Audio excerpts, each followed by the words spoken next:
البنات عسلامة. اليوم باش نعمل تارت مالحة بالعجينة هذه البنات، عجينة الباتي.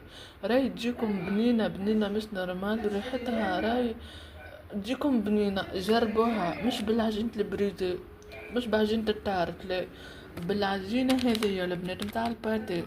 شريت هذيا الماركة متاعها بانوار، تنوريها لكم. تبدأ ملوية وتبدا حاضرة، معناتها انت ما تحليش بالقلقالة. ونوريكم الحشو شنيا حضرت. عندي البنات شوية معدنوس، جبن توابع، جبن موزاريلا، شوية تون، عظم مشموط.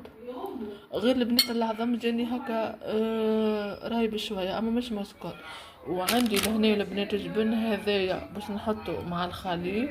وعندي العظم الني، العظم عظم اخر باش نحطه مع الحشو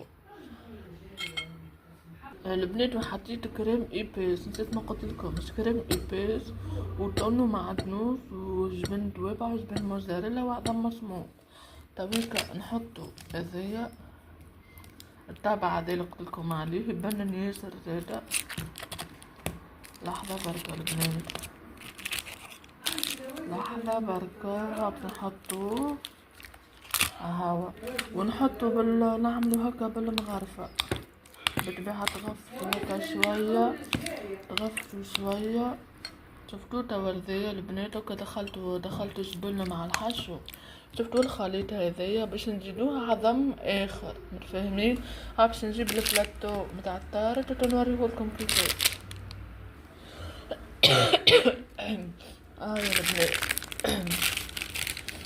تخرج لكم هكا كيما البودان، حلو بالكاغد كيما هكايا.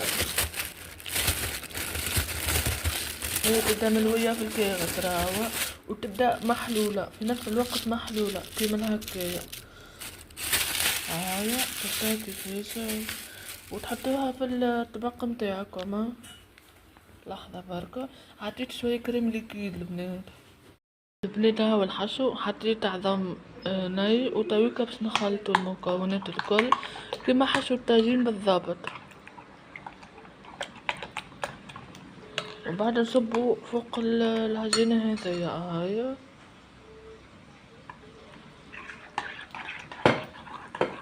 هاي البنات تويكا نحلو الحشو هكايا.